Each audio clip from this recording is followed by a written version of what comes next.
Assalamu alaikum wa rahmatullahi wa barakatuhu. Masu sauraro da fatan kun wani lafiya. Barkanku da sake kasancewa da mu a cikin shirinmu na karfe 8:30 wato 7:30 kenan a agogon GMT da Ghana.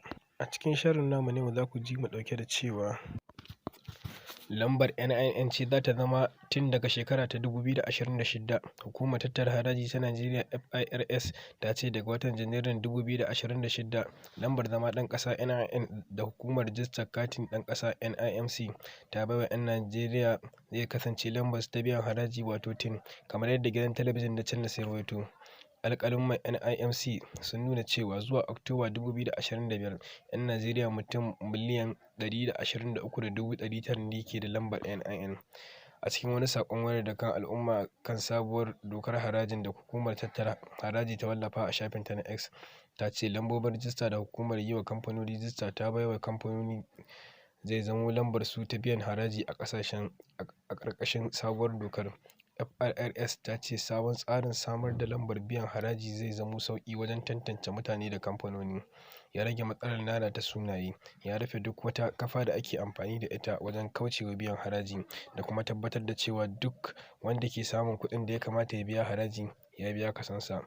Hukumar ta ce mutanen da ba su da hanyar samun kuɗaɗen shiga kamar ɗalibai ba su buƙatar lambar biyan harajin.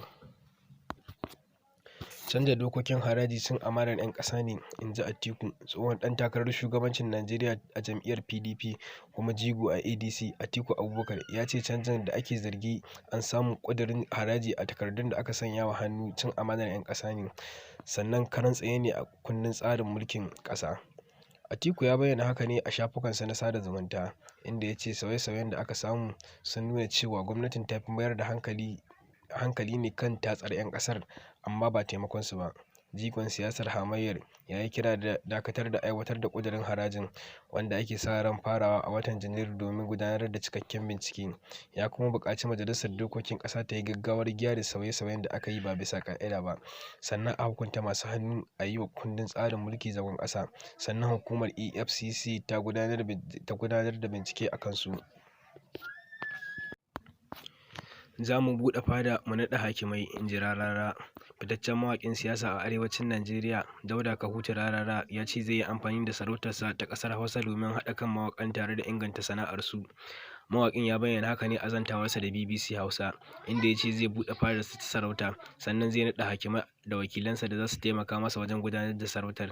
A kwanakin baya ne Sarkin Daura Umar Faruk ya naɗa mawaƙin a matsayin sarkin waƙar ƙasar Hausa a wani ƙasaitaccen biki da aka yi a fadar Sarkin Daura da ke jihar Katsina. A zantawarsa da BBC, Rarara ya ce, "Na ji daɗi sosai da wannan sarauta ko muƙami, kuma jin daɗin ya ta'allaka ne da yadda mutane suka karɓi naɗin," in ji shi. Ana ƙaddamar da rundunar tsaro da kare unguwanni ta jihar Kano. Yanzu haka gwamnatin jihar Kano na ƙaddamar da rundunar tsaro da kare unguwanni na mutum 2000 a filin wasan Sani Abacha, a wani mataki da ake sa ran zai taimaka wajen ƙarfafa tsaro da rage laifuka a sassan jihar. An kafa rundunar ne domin taimakawa hukumomin tsaro na ƙasa wajen sa ido da kare rayuka da dukiyoyin al'umma a matakin unguwanni. Rahotanni sun nuna cewa rundunar za ta ƙunshi matasa da aka horas musamman kan ayyukan tsaro da tattara bayanan sirri da kuma aiki tare da 'yan sanda da sauran hukumomin tsaro.